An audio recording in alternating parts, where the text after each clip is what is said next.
What's up, y'all? Welcome back to the Whole Show with your boy Howard. All right. So we are now into Real Housewives of Potomac Season 9. Episode 1 came on last night, and we are about to dig into it. And of course, well, I ain't gonna even go there and say whoever fans of who's, I ain't even gonna do all of that. I'm just letting you know right now, this ain't no different from how I am with the Braxtons. Listen, you do some crazy ish, you get in the business. I don't care about none of them celebrities. They don't need to be my friend. If you're doing something crazy, you get in the business over here. I'm giving you that work, all right? So this for all my Real Housewives of Potomac fans. We are in motion. Finally, it seemed like forever. So we gonna go ahead and get this thing kicked off so I can get this out to y'all, because I also seen that Queen's Court, they already show episodes 1 through 4, and I kind of wanted to check that out too, and maybe I can get a video of that out with y'all. But I'm gonna see what that's about, see if I really like it. Anyway, if you're new here, kick off your shoes and get comfortable, because we family. Make sure you like and subscribe. Also, make sure you have your notifications turned on so you can be notified whenever I drop another banger like this. And without further ado, y'all ready? Let's get it.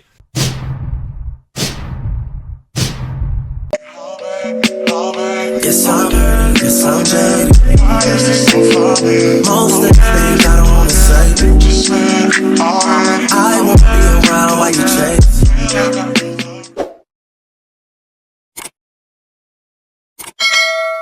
Alright, so the show opens up, starting off where they're doing a reenactment scene of Karen Huger's incident where she got her DUI, okay? For those of y'all that may be under a rock, y'all know a couple of months back, Karen had got charged with a DUI. It was all over the blogs and stuff, which we already knew that they was going to use this to wear her out with in this season. And I'll be honest with you, it appears that that's what's happening. What I found kind of strange was like, damn, all of the charges that they charged her with. We're going to talk about it because it's a part of the first episode. But I'm gonna tell you now, I'm gonna be lighting all of y'all up if every goddamn episode y'all finna drag this out. I'm telling you, I'm gonna be lightning to you, because like it's giving me y'all really finna make this entire season around Karen and this damn DUI. Like none of them hoes ain't been drunk before and doing all the above. But anyway, let's continue with the goddamn episode. But I'm serious about what I'm saying. Just to be clear, now what I will say, I did not know all of the charges that was, I guess, listed until I seen when the show fast forwards a month later, and we got Gizelle riding in the car on the phone with Ashley, and they talking about the situation. Gizelle is on her way to go and see Karen. She's basically saying that she's been worried about Karen. She want to check on her because of what's been going on, which everybody been talking about. And of course, Ashley's sitting on the phone with her being slightly messy too. You know, like I'm sure, yeah, Karen was wrong. Let me say that. Karen was wrong for driving while under the influence. I'm not going to ever sit and try to defend that and make it seem like that's cool, because it's not. Karen is dead ass wrong for that. She knows better than that, or she should know better than that. She know how this goes. She's already went down this road before. So she's dead ass wrong. I'm not going to act and make it seem as if like there's any excuse for it. There's no excuse. She's wrong. Okay? She wrong.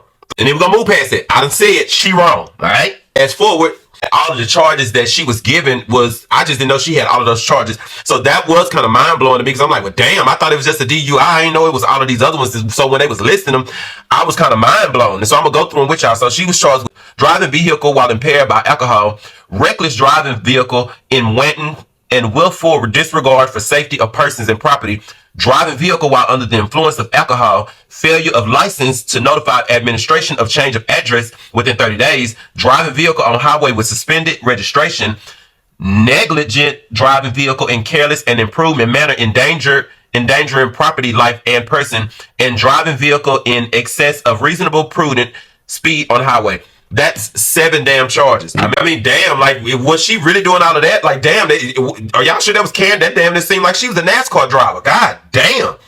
Y'all ain't gonna let her make it with this. I already see where it's going. I need to give me something to drink, because y'all ain't gonna have me up here going up on y'all mouth dry. Can't even get my words out. Fast forward. Now, before Gizelle gets to Karen's house, it seemed like everybody had something to say in their confessional about their reaction to this situation with Karen and this DUI. And okay, I said to myself, and I put in my notes, I'm like, okay, so everybody holding Karen accountable. Okay, got it. I'm not saying nothing is wrong with that. Got it. Okay, because Karen is wrong, right? Okay, but what I was also saying was, please do not tell me y'all gonna drag this out the whole damn season. Like, I'm just hoping y'all not. I did say that after the fact, because I'm just seeing where this shit is going. So Gizelle gets there to pick up Karen, and they go out to have lunch. And I think that the thing about Gizelle coming to get Karen and going out for lunch, one thing you have to understand about Karen Huger is the grand dame is not no damn fool. That's one thing can't now one of these hoes take from Karen is not a damn fool. So she's already 2 steps ahead of you when you thinking you one above her. Like, she's not stupid. You think Karen don't know that Gizelle is gonna try to be nosy and be in her business so she can go back and try to gossip with her business? Like, Karen is not no fool. Gizelle is making it seem like she's caring and she's concerned. And I'm not gonna say Gizelle is not concerned. Let me not say that. I ain't gonna even say that. I'm not gonna say Gizelle is not concerned. But what I will say is, you be a damn fool to believe that in there with that concern, there is some sneakiness in that messiness where she want to get some tea so she can go run back and report. We know that, right? Let's not act dumb. So when they go to have lunch, they sit down, and Gizelle immediately goes to asking Karen all of these questions, acting like she's concerned. Karen is not a dummy. She's not a dummy. So she already told Gizelle, like, you already know how this go. I can't talk about this right now. But Gizelle is steady trying to pick a little bit to get a little bit out of her. It's not happening. It's like, you got to know that Karen is just not a fool. And Gizelle is saying in her confession is like, I mean, listen, me and Karen have history. This is not me being on nothing like that. I am concerned about. I do feel like you are concerned, Gizelle. I do. But we all know you messy too, and you want to take tea and run and report it. So it's not like Karen is supposed to take you as being 1,000% genuine, as in a friend that she can actually sit and be comfortable to open up to and have a conversation with like that. Because Gizelle, you just not no loyal girl. You not. You never have been. You are not a loyal girl at all. You lean more so on the side of being dirty than being a good person. If we really want to be technical, you foul. You move real dirty. So she's not no fool. Karen was giving her short answers, which I love. Short answers. You know I can't talk about this. You know how this go. Karen said, one thing I will tell you is, you know your friend. That's all you need to get, Gizelle. That's what you get. She's not no fool. She might be 60, but she ain't no damn fool. She ain't lost her mind yet. And see, because Karen know how to handle Gizelle couldn't do nothing but move on to the next topic, because Karen know how to handle her. But Karen did tell Gizelle that her and Ray, I guess, are doing kind of rocky. And she basically was explaining to her that, you know, like, that plays a part in probably why she ended up catching her DUI. She says that the stuff that she's been going through at home with Ray, then, you know, with her dealing with the loss, you know, with her losing her mother and her father. And I'm going to just say this. For some reason, I feel like, and this is not just with Karen, I've noticed this with anybody. I feel like when people bring up the fact that them losing their parents as a reason that could play a part in why they've made mistakes or made certain decisions that weren't good decisions. I feel like when people hear something like that and they know that that person's family member, a mom, a dad, has been gone and been dead maybe 2 or 3 years, it's like they become so insensitive, like, oh, you should be over that. Don't try to use that. I'm not going to ever, and I mean ever, I'm not going to ever tell nobody that that is bullshit and that can't be a reason. I'm not going to ever say nothing like that. You know why? Because if you ain't never lost a mother or a father, you ain't gonna ever understand what the time frame of that grief even looks like. You wouldn't even be able to rationalize and really see where they could be coming from, because you haven't been placed in their shoes. By the grace of God. By the grace of God, I have not had to walk in those shoes yet. I don't want to walk in those shoes, if I'm being honest, because I don't feel like I am mentally prepared to be able to deal with something like that. So yeah, Karen, parents, she lost her mother, her father, they died. It's been some years ago, but I definitely feel like all of that could still play a major part in making decisions that's not so good and just doing stuff that's just out of the ordinary for you. I honestly feel like that, because, like, for instance, my grandmother died in 2013. I was still in prison. Still to this day, literally, my sister's birthday is on February the 20th. My grandmother stayed alive long enough for my sister's birthday. My grandmother passed literally the next day on the 21st. So every year now, my sister's birthday is on February the 20th, and it's a happy day. We celebrate my sister. Then the very next day is just a very dark day for everybody. It's just really depressing. It's crazy, because it's like, my grandma loved us so much, like, and she loved my sister so much that she held on to make it to see my sister's birthday. And that's something that we'll always remember. But then it's like the very next day, it's like, oh man, it's like you can't even really, it's crazy because we can't even really enjoy my sister's birthday like we try to, because the very next day it's just always that. And I don't cry as much like that anymore, but my mama was like really tight with my grandmother. Like, they was best friends like me and my mama is. Like, and my grandmother was always at our house. Like, we were really, really close to my grandmother. So that still wears on my mama. And a lot of times and it's been over, it's been 10 years now, and I still have said to my mama, like, Mama, I commend you, because I don't know how you do it, because I don't know how I would be. Like, it's just because I know how close my grandmother was to us. So and that's been 2013, and we in 2024. So People got to stop being so insensitive and understand that, baby, grief does not have no time frame on it, especially when you have a parent, mother, and a father that you were actually close with, and they were in your life, like serious, loving on you, caring about you, then they was actually there. Now, with people that probably have distant relationships with their parents and stuff, they might not be able to relate, and it might be so easy for them to be as mean and harsh and act like it ain't that serious. They don't know what that type of love from a parent looks like. Got it. I have learned that through Younger. I got it. But I just feel like some people should try to just cut her slack, anybody slack, when I don't give a damn if it's 20 years from now and somebody has made a mistake and they bring up the fact that it's because they've lost their mom and all that. I don't give a damn. Listen, you don't know what that love looks like before you don't understand it. So if you don't understand it, it's okay. But don't be harsh to them and make it seem like their feelings and what they're going through and the grief is invalid and it's a time stamp on it. Like, oh, that's been 15 years. You should be over there by now. That's just mean. So let's not do that. Anyway, let me get into the show, because y'all know I can go down a rabbit hole with all this with this Younger stuff. Like I said, I feel sorry for Karen and when it comes to that. I'm not gonna lie, I really do. I hope that she can work things out with Ray. But at the same time, too, something else we got to take into consideration, y'all, is Karen is in her 60s. Ray is probably in his 80s, or is Ray in his 90s? Or hell, Ray might be 110 by now. What I'm saying is, they are older. And I'm not trying to say it like they old, because Karen looks damn good. I'm saying they are older. They're much, much older. You know what I'm saying? I just feel like they're probably going through something.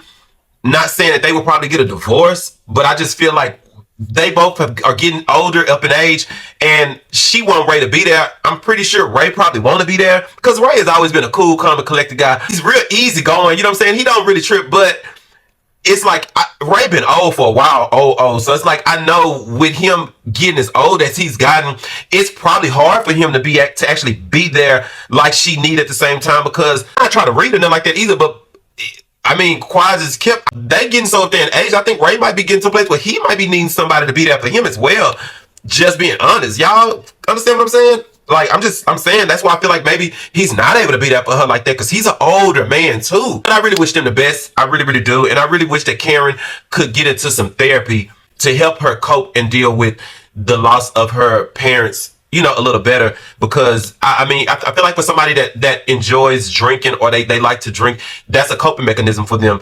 And if she doesn't fix it, it could end badly, or it can be worse next time. You know what I'm saying? And I know her intentions are not to hurt anybody or to bring harm on anybody, but that doesn't mean that it's still not a possibility that it can happen. It still could. And if she does harm somebody or unalive somebody, and a life gone, the judge and the county, they don't care about that, baby. They don't care if you 60, 70, or 80. They will still hand you that life sentence, and they'll hand you a walker right along with that life sentence, baby, and tell you, go and do what you do, but you finna do this time. So I want Karen to kind of get some help in that aspect, because I love Karen. I want her to get some help. But I'm gonna also tell y'all something too, because I know majority of my subscribers are between, most of y'all are between 35, 44 years old, around my age. Have y'all noticed also though, once you get a little older, like I'm 38, right? But once you get a little older, I remember some years ago when my mama first got in like her 50s, I remember she would say to me and my daddy, at nighttime, she don't really like to drive too much nighttime because her eyes is not as good as they used to be. I think about that too with Karen. I'm like, you know what? Driving down a dark road like that at night, and it's dark. As you get older, our eyes are not the same.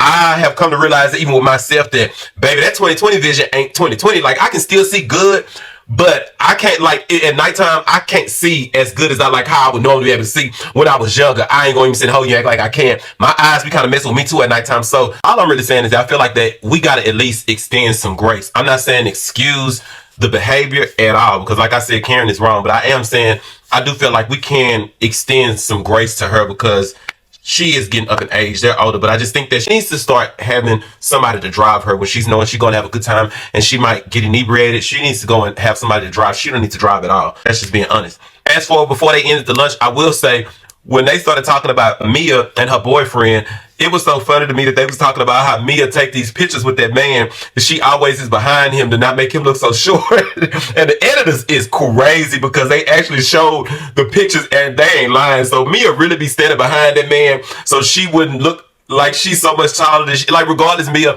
you 7'5" and that man is 5'5". We gonna be able to tell. You gonna always look like Bigfoot compared to that little man. Like, you a big girl.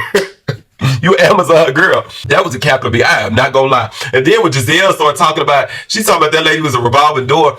I think we all can agree as a collective, what Mia really used to do or what her old profession was, she lies a lot, but she get caught up in them lies, and we always seem to clock her, but we ain't no fools, okay? I think we all agree collectively on what her old profession was. And I guess since Gizelle is in her nice girl era, she decides that she wants to plan a hattitude party for Karen since it's her birthday around the corner.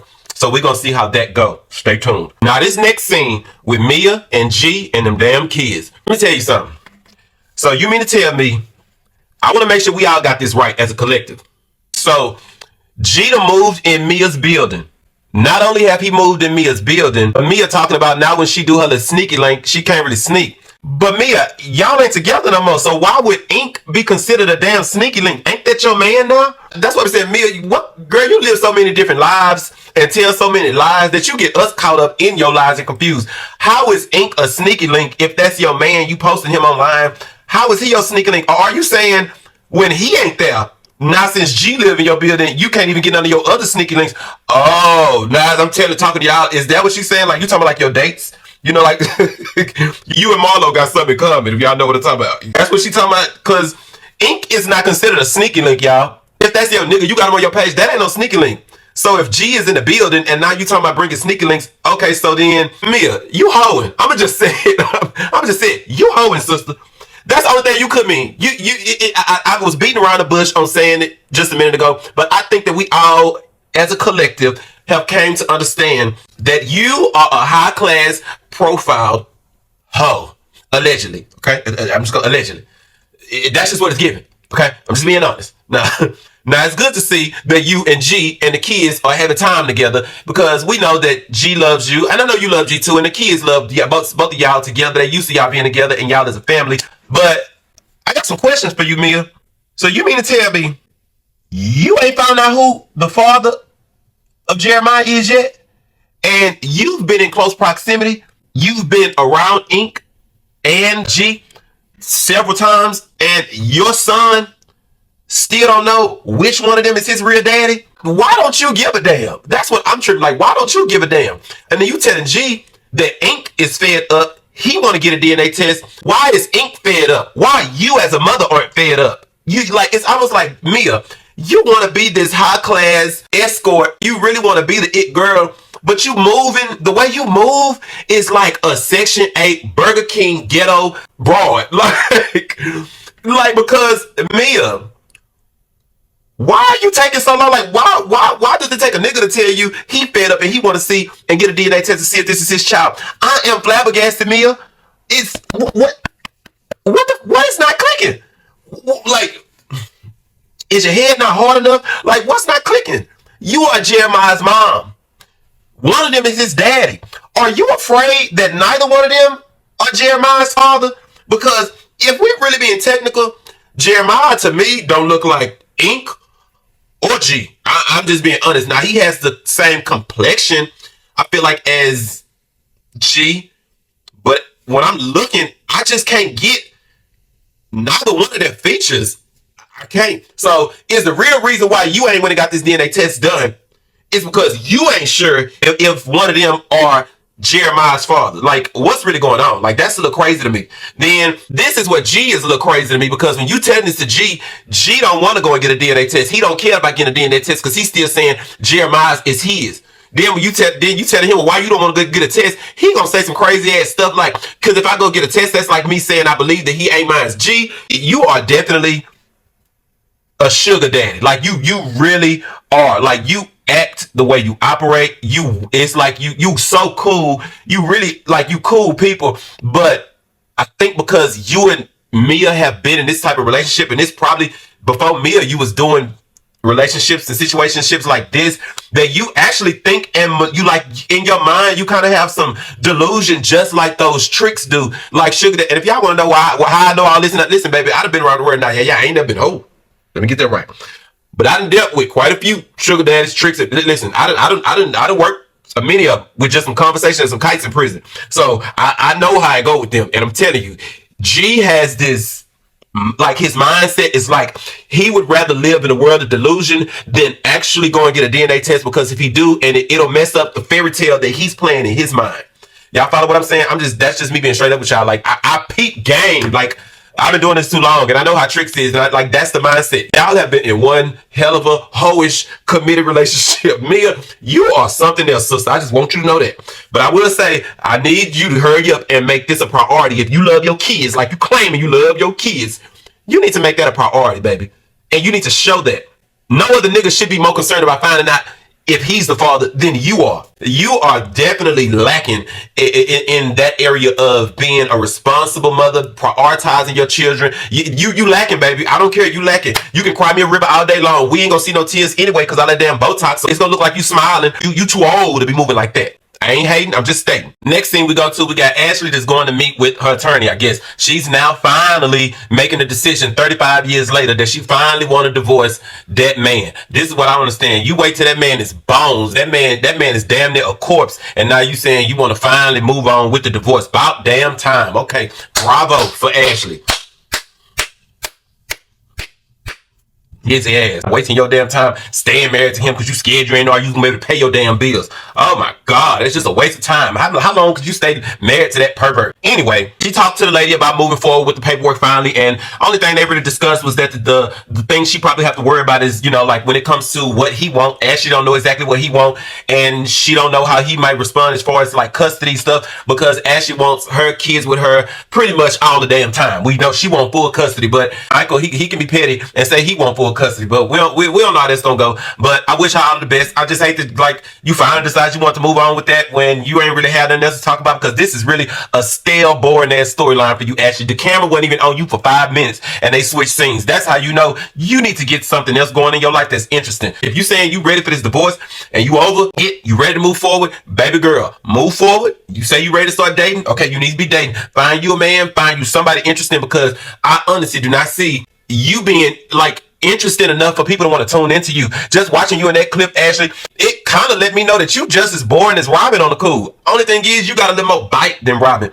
But just that scene, it let me know that you just as boring as Robin ass is. I'm like, damn, Ashley. So yeah, kudos to you. Good. About time. You just not interested. You not. I'm just gonna be honest. You're not interested. Moving right along. The next scene, Wendy is now setting up because she decided she wants to resign from being a professor. I find that real funny, Wendy, but I'm going to tell you what I think the real thing is. She said that she was tired, you know, being a professor, and you wanted to focus on everything else that you have going in your life. So then Eddie comes in there, and Wendy starts expressing to him, you know, about her plans, telling him that she's getting ready to send out this resignation letter. And I would say Eddie always support Wendy. That's one thing. That's one marriage that I feel like has always been extremely solid. Like, Eddie gonna ride for Wendy. I love everything about their relationship. I would say that, because he's solid when it comes to Wendy. No matter what the other girls try to do to throw his name in, that man love him some Wendy. Kudos, Wendy. He's a good man, Savannah. You got you a good one, baby. But what I am gonna say, Wendy, is what I think the real deal is. Wendy became a housewife baddie, and she done got up under the knife a few times. She done got some tucks and pinches and pulls on her mug, on her body. That lady is a housewife baddie. Actually, she's a housewife Instagram baddie now, and she ready to pursue that and keep living her best life. She can't do that while she been a professor. That's what it give me, Wendy. I ain't saying you trying to move out like you trying to be in the streets like Mia. That ain't what I'm saying. But I know you got way too much class to be moving around shaking your ass. I ain't saying that. I'm saying you just fell in love with this new Wendy, because this ain't the same Wendy yourself that we met when you first came on. This ain't even the same Wendy that when you came on your second year, after you got your boob job done. You done got some work. But I ain't gonna lie to you, Wendy. Listen, I love a good surgery. I love the girls that go get some good surgery work done. I'm all for it. I love some good cosmetic surgery, and you look good. I ain't gonna even lie, Wendy. You look good. Everything, your aesthetic, your hair, your looks, I'm giving it to you. I'm giving it to you. You look good, but don't act like this resignation letter is like you just, baby. You know why you putting that letter in, and I mean I don't blame you. You know your checks is clearing, and you over that. you over that schoolhouse stuff. But I do feel like once your mama find out, baby, mama gonna probably raise some hell, baby. I wouldn't be surprised that lady came pull up to your house and start throwing green Bibles and books at you. I ain't gonna even block, because you know your mama don't play that when it comes to education. All in all, salute, Wendy. I'm proud of you, baby. I really am. I'm glad that you found yourself, went to the right doctors, did the right research, and got to where you need to be. And I'm happy for you, Wendy. I am. Salute to you, boo. You be pissing me off sometimes. We'll get into that later. But right now, salute to you. I'm proud of you. Next thing we got Karen is going to meet up with the lady Vivian that has this shop. She has all these wonderful, beautiful dresses and stuff. And Then comes in the girl Stacy. So Stacy is the new housewife. So Karen has ushered Stacy in, and she comes in and they have pleasantries. They all talk and, you know, kiki for a little bit, and Stacy starts trying on dresses. Stacy is a really cute girl. I feel like I've seen her somewhere else too. She said she came from QVC, but I feel like I've seen her somewhere else too. I just can't pinpoint where, but I've seen her somewhere else. Anyway, she looks good. The rest is that she was trying to look good too. She was trying to get ready for this occasion, but what was funny to me was Karen talking about, Karen is telling Vivian something going on with the finger because she ain't got a wedding ring on, and she questioned her when she come out there, and Stacy says, well, her husband that she had been married to, or like what she said, like 17, 18 years, that they have now been separated for a year. So she's actually in the process of getting the divorce. It's crazy because I thought that she was, I guess she is still married when we first found out, but I thought that the man we were seeing in the trailers and stuff, I thought that was her husband. But I guess now we seeing she's gonna be dating, I guess. And kudos to you, girl. She said she was over it and she's getting gone. So listen, I don't give a damn if it's 20, 30 years. If you say it's time to go, then I salute you, baby. Go on. If you know what's best for you, go on. And so she moves back toward Potomac. So she says this is good. Now, what was crazy to me was they start pouring glasses of champagne and they did a little cheers. And in the middle of that, Stacey gonna say, "Oh, what? I'm sorry. Does this bother you with, you know, us drinking in front of you because of your, you know?" And Karen was like, "No, I'm drinking. I'm not drinking. I'm drinking." I guess Karen had like some water or sparkling water or something. But when Stacey said that, I'm like, okay, like, are we gonna drag this in every scene? We gonna talk about Karen and this DUI? Like, let's be for real. How the hell? Because them drinking champagne in front of Karen. Oh my God, y'all act like Karen is an addict. Y'all act like that lady has been strung out on alcohol and they've been picking her up on the side of the road. It's almost like what is supposed to happen because y'all doing the cheers and drinking in front of her? Is Karen supposed to say, ooh, give me some. Ooh, give me some.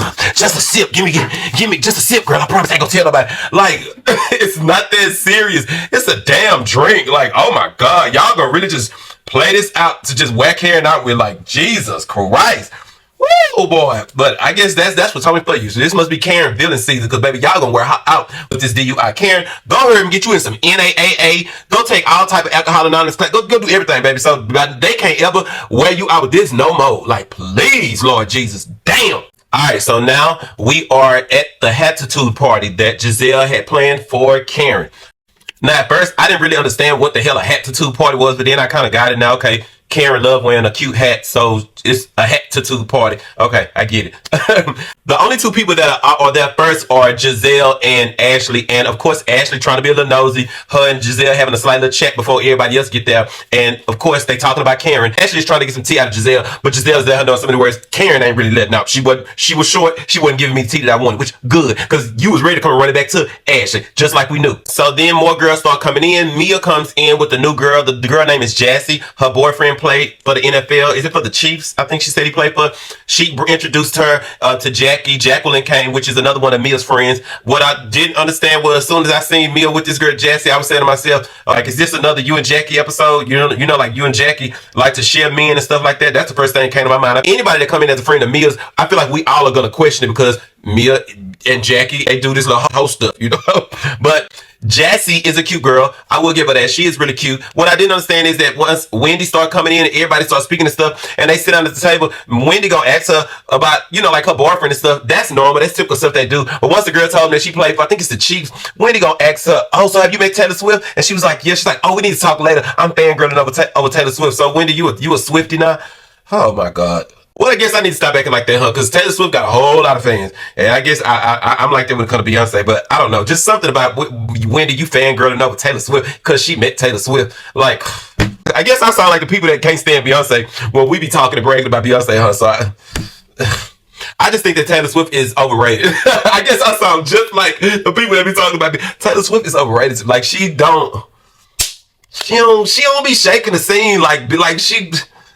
But she's sweet. Let me stop there because Taylor Swift is sweet. So let me stop there. She's an innocent girl. Let me stop. Wendy, if you want a fangirl over Taylor Swift and you're a Swiftie, go right ahead. Because you know what? As I'm thinking about it, you the same girl that got on Wendy Williams talking about, you know about Nicki Minaj talking about pull up to the Sri Lanka. And that ain't even how the damn song goes. So it's okay, baby. Stay over there with the Swifties. So this is the part where I don't get when it comes to you fake hoes. And when I say fake hoes, I'm talking about people like Jacqueline. So you done got on here And before Karen got there, y'all was doing y'all little gossip and having small talk. And Jacqueline, you running around spreading this gossip talking about when you was on the phone with Karen that she sounded tipsy. She seemed like she was tipsy. You know what it's going to do when you put something like that out in the group. So you did all of that. But then when Karen gets there and she sit down, it was giving crickets. Before I get to that, we're going to talk about these drink selections. So when Karen, Vivian, and Stacy come in and they all did their pleasantries, by the time everybody got comfortable and sat down, these drink selections that Gizelle had for Karen was a hoop to me. So she had the Siri County, the 61, and then she had the Grand Dame non-alcoholic. Gizelle is usually corny as hell to me, but that was funny. What was even more funnier, it's like y'all always got to do something to be petty. And even Karen clocked it like the Grand Dame non-alcoholic. And why did the editors zone in on the drink that Karen asked for? Because Karen asked for an iced tea. Like, why did y'all make that such a big thing? Y'all with this DUI stuff, y'all really are dragging this. Like, I know that Karen has always had her little, you know, she have her little episodes every blue moon when she had too much to drink. But boy, y'all act like that lady is y'all act like she a big time drunk. Like, I know mama gets full, but damn, like, oh my God, y'all are really landed on thick. So then Gizelle opens the floor and basically said, well, you know, we got a lot to talk about and a lot to do. And the thing I love about Karen is it don't matter. You can put her in a room of 40 of you hoes and she is the only one that everybody's zoning. No, she gonna own it. Do you hear me? And she said it and she said, yes, she said, this is the time right now for me to see who my real friends are. So she's saying around the table and looking at all of them in their eyes. Huh? She ain't looking down. She looking at all of them in her eyes. And she like, so I want to see who are my real friends because I ain't got no room for fake bitchs. I'm with like, listen, I love that. But what's crazy is when she says she ain't got no room for fake bitches, everybody quiet as the church house mouse. Anybody got something to say? Nobody got to say nothing. Everybody mute. But y'all was just gossiping about it, Jacqueline. Y'all was just running y'all mouth gossiping. He, her, and talking about you got on the phone with her and she was tipsy. Then Jacqueline decides, I do want to say I'm glad nobody got hurt or unalive. But you know, people are concerned and people are gonna judge. Yeah, you. This is my thing. I can respect somebody that if they say it once, they don't mind repeating it. Like I could respect Jacqueline if she would have said, well, baby, I'm gonna tell you right now, I was just talking about that before you came in and said that, you know, when I was on the phone with you, Karen, you sound like you was tipsy. Like, I can respect that, but I can't ever respect nobody that do two-faced shit like that as if you just wasn't sitting running your mouth spreading this gossip about this girl, knowing it's gonna be shown. Like, it's gonna be shown, so I don't understand how y'all can do that fake stuff. Jacqueline, you so fake and fraud, it's pitiful, and I used to kind of like you, but I see why you and Mia are friends, because y'all are a whole lot alike. Not Gizelle trying to invite everybody to this whole GNA situation with her and Ashley. Let me tell you something, Gizelle. I don't know nobody. I have never heard nobody that would want to wear any of that GNA-ish. Okay? That line with you and Ashley, neither one of y'all are known for even having anything cute. Y'all not known for dressing cute. Y'all are probably the most bland, non-dressing hoes on the entire Housewife franchise. I'm talking about as a whole, like I'm talking about all of the house. Y'all gotta be at the bottom, baby. It must be some white girls that don't know no better than buying that ish, because baby, G&A, baby, that is so uninteresting. It don't even seem like anybody even cared to be invited to go. It really don't. That's just being honest. Well, y'all could really keep that. So while they playing this hat game, next Gizelle decides to give Mia her hat, and she crowned her the king cowboy because she said Mia always keep her 2 million and she be pimping. And so then Gizelle being messy and nosy, talking about hopefully we can get a chance to meet the DJ, and Mia corrected her saying he is a radio personality. Okay, radio personality DJ. If you ask me, it seemed like it's all the same. I mean, just being honest. So then Gizelle be petty again and asks Mia, have she shared her with Jacqueline? Y'all know why she asked her that, because, you know, Mia made it clear to her and Jacqueline they didn't share men's before. But Stacy new to the group. So when Stacy heard Gizelle ask Mia that, the look on Stacy's face was like, ugh. And Stacy in her confession was talking about, wow, these girls don't have no boundaries. No, baby, they don't have boundaries, Stacy, baby. They don't tell you. Don't be fooled by this Potomac shit, baby. No, they don't have boundaries at all. So then Mia decides to open up a little bit and tell the girls that lately, you know, G has been leaning on them since he's moved, you know, like in their building and stuff. And she said that they have washed his clothes. Her and Ink them washed and folded his clothes and went and put them back in his place for him when he wasn't there. And Karen and Gizelle is like, so wait a minute. So like you telling me that y'all washing his clothes and Ink is folding the man drawers? Like, and Mia's like, yeah. Everybody is looking at her weird, but you know, that's Mia though. She's weird like that. I'm telling you, that is like, you are giving prostitution, Mia. Damn. Who? After Mia is explaining this to them like it's nothing, Jacqueline jumps in, just like she's known for trying to jump in, saying, well, I think that Ink is good for Mia. I think that he's better than G was for Mia because G was more of a business relationship. Jacqueline, you did the same stuff last time. You be trying to defend your friend and telling her on her at the same time. That girl was married to G for what, 10, 11 years? And you sitting there talking about they had a business relationship. Of course, everybody really looking at y'all crazy now because how the hell is a 10-year relationship? You've been married to this man 10, 11 years is a business relationships. What? And that's Jacqueline. You putting your foot in your own mouth. You trying to help Mia. You do this every time, and you put your foot in your mouth because you got her looking even crazier. Business relationships. Really, she got over a decade of full-time prostitution on her resume. Is that what you saying? Allegedly, are you telling us that Mia got over a decade of full-time prostitution escort on her damn resume? That's got to be what you're saying. If it's a business relationship, he was a trick. He was a sugar daddy that she ended up marrying. That's what it is. Like, you gotta learn to be quiet. Sometimes you gotta just learn to be quiet. Let her eat what she putting out because she wouldn't even put it like that. But you did, and that really got them now gunning for her, which I don't really feel sorry for Mia, but you did that. So now that you start running your mouth, Jacqueline, they telling Mia like Karen, like, come on now, Mia, you was married him for 11 years. You had a child. What do you mean? Like, and she's like, oh, well, no, Mia loves stuttering. You know, she lied too. So, Jacqueline, you did that to your friend. But, oh, well, you threw her out there in the water. Now she got to save herself. And then Karen tells Mia that she was concerned. Karen is telling her, you know, I love them kids. And I was concerned because I heard that, you know, G put it out there that one of your kids came and told him that mommy was laying in the bed with Ink. Now, this is my thing. Gizelle was the one that told you, Mia, that you did not protect your child. And you got in your feelings and you started going off on Gizelle and Karen. But this is my thing. If we being honest, you didn't protect your child. Okay? If we being honest, and I'm going to tell you how you didn't protect your child. See, when Gizelle told you you didn't protect your child because there was a mix and mingle, I don't ever typically agree with Gizelle, but she has a point. And when she's saying there was a mix and mingle, it's because the children are used to seeing you in the bed with G because that was your husband. Now they see you in the bed with Ink. That's what a mix and mingle come in at. The child must have been confused and felt like something was wrong for them to go and tell G that they seen you in the bed with Ink. Because they typically used to seeing you in the bed with G. That's normal. Seeing you in the bed with Ink, that confused them. That's why that baby went and told G that. That's where the mix and mingle came in at.